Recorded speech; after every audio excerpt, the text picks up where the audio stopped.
আলু ব্যবসায়ীদের কর্মবিরতি প্রত্যাহার, কৃষি বিপণন মন্ত্রীর সঙ্গে আলোচনায় জট কাটল। বৃহস্পতিবার থেকে কর্মবিরতি প্রত্যাহার আলু ব্যবসায়ীদের।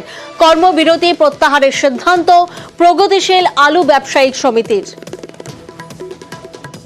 আজকে যে মিটিংয়ের সিদ্ধান্ত হয়েছে, জনগণের কথা চিন্তা ভাবনা করে আমরা 48 ঘন্টা কর্মবিরতি পালন করব এবং বুধবার রাত থেকে যথারীতি আলু বেরোবে, যেটা বৃহস্পতিবারের জন্য। ভিন রাজ্যে আলু পাচার রুখতে মন্ত্রীর উদ্যোগ। নাকা চেকিং পরিদর্শনে কৃষিমন্ত্রী, একাধিক জায়গায় পরিদর্শন বেচারাম মান্নার। বেলদা, দাঁতন সহ একাধিক জায়গায় পরিদর্শন। যে ছবি এই মুহূর্তে আপনাদেরকে দেখাচ্ছে, ভিন রাজ্যে আলু পাচার রুখতে মন্ত্রীর উদ্যোগ। এবার নাকা চেকিং পরিদর্শনে কৃষিমন্ত্রী, একাধিক জায়গায় পরিদর্শন করেছেন বেচারাম মান্না। বেলদা, দাঁতন সহ একাধিক জায়গায় পরিদর্শন। আসার উদ্দেশ্য, পুলিশ তারা রাত জেগে এইরকম কাজ করছে। একদিকে তাদের যেরকম উৎসাহ দেয়া, আর একদিকে তারা যে কাজ করে দেখাচ্ছে বাংলার মানুষের স্বার্থে, যে অনেকেই লুকিয়ে চাপিয়ে আলু নিয়ে যাওয়ার চেষ্টা করছে, সেই আলু আবার বাংলার মানুষের জন্য ঘুরিয়ে দিচ্ছে পশ্চিমবঙ্গের দিকে। এবং আমাদের আশাতে তারা একটু আরও উৎসাহিত পাবে। কাজ আমাদের ভালো হচ্ছে, আমরা চেষ্টায় আছি আলুর দামটাকে কমানো। আর এবার নজর রাখবো বেলঘরিয়ার দিকে। বেলঘরিয়া, সেখানে পুকুর ভরাট করে নির্মাণ, এমনটাই অভিযোগ সামনে আসছে।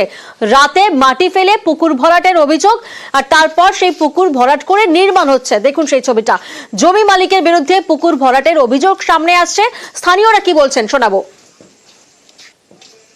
আমরা একটা ছোট্ট দাবি নিয়ে গেছিলাম বা জানার জন্য গেছিলাম যে এখানে কি হচ্ছে, আর এটা হয়েছে দেখবেন রাতের অন্ধকারে হচ্ছিল। তখনই তো যাওয়া হয়েছিল, তখনই এই আমাদের যারা সেক্রেটারি ছিল, এই আরও সদস্য ছিল, তারা যখন গেছে তারা তখনই হুমকির শিকার হয়।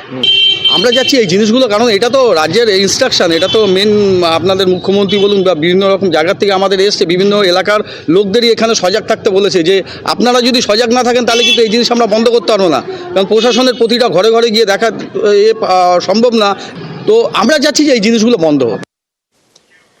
প্রতিনিধি সুবীর এই মুহূর্তে আমাদের সঙ্গে রয়েছেন। সুবীর, আমরা শুনছি স্থানীয়রা তারা সচেতন এবং তারা বাধা দিতে যাচ্ছেন। যখন বাধা দিচ্ছেন তারা, তাদেরকে হুমকির মুখে পড়তে হচ্ছে। কে বা কারা হুমকি দিচ্ছে, কারা জড়িত এই কাজের সাথে?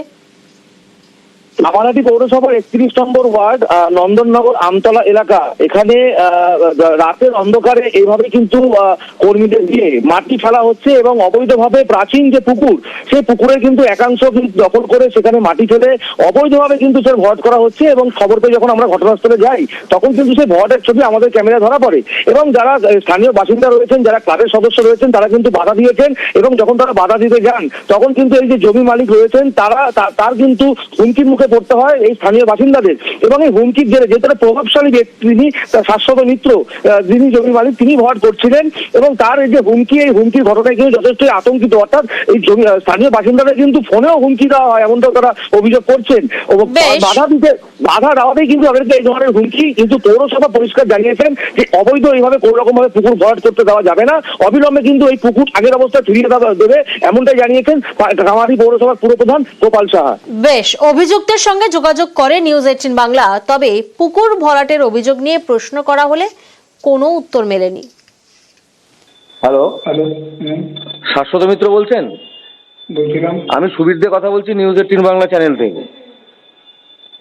বলছি, আপনার নামে একটা অভিযোগ আছে যে আপনি আপনার বাড়ির পাশে একটি বাগান, সেই জায়গাটাতে পুকুরের অংশ অবৈধভাবে দখল করে সেটা ভরাট করছেন, এমন একটা অভিযোগ আছে, কি বলবেন? হ্যালো হ্যালো হ্যালো, শাশ্বতবাবু শুনতে পাচ্ছেন?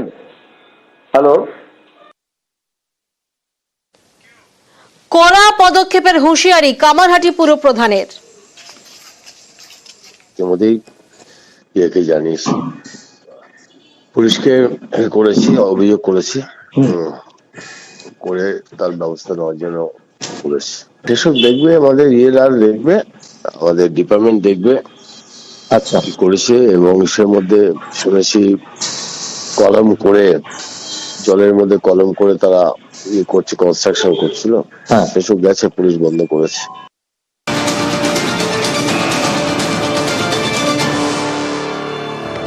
আর এবার নজর রাখবো শক্তিনগর হাসপাতাল। সেখানে অ্যান্টি র্যাবিস ভ্যাকসিন অমিল, তার জেরে হয়রানি, এমনটাই অভিযোগ সামনে আসছে। শক্তিনগর হাসপাতালে ভ্যাকসিন না পাওয়ার অভিযোগ, ভ্যাকসিন না নিয়েই ফিরে যেতে হচ্ছে, এমনটাই দাবি করছেন রোগীরা। কি অভিযোগ ঠিক সামনে আসছে শোনাবো।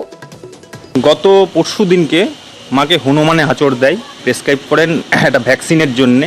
আমাদের বলা হয় যে ভ্যাকসিন নেই। আমি বললাম ভ্যাকসিন তো রয়েছে, আপনি দিচ্ছেন এখানে।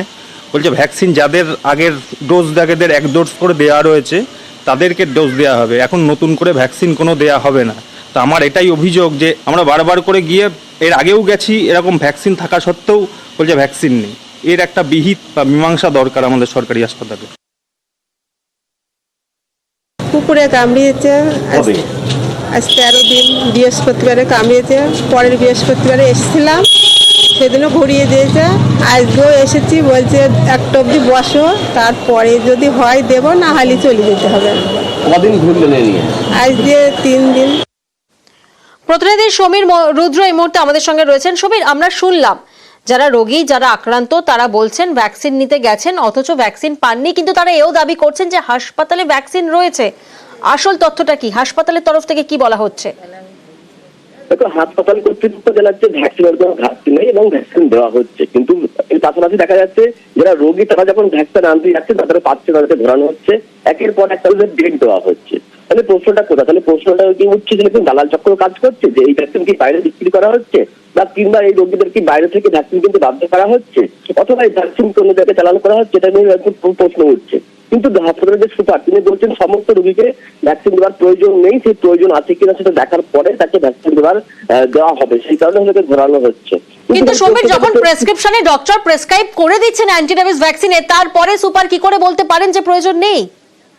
একদম আমাদের সেই একই প্রশ্ন, যখন রোগীকে প্রেসক্রিপশন করে দেওয়া হচ্ছে তার ভ্যাকসিন লাগবে এবং নির্দিষ্ট কাউন্টারে যখন সেই রোগী যাচ্ছে তখন তাকে বলা হচ্ছে আজকে হবে না, পরের দিন আসুন। আবার বেশ, অ্যান্টিরেবিস ভ্যাকসিনের কোনো ঘাটতি নেই, তাদেরকে অনেক সময় অপেক্ষা করতে বলা হয়, যেহেতু মাল্টিডোজ ভায়াল, লোক জড়ো হলে পরে একই সাথে আমরা সেই ভায়ালটাকে খুলে দিলে পরে তার ওয়েস্টেজটা কম্পারেটিভলি কম হবে।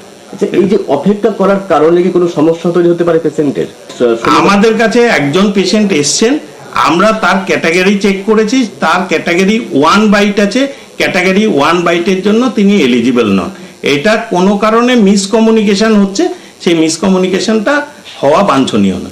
মোটের উপর কোনো ঘাটতি আমাদের নেই। না।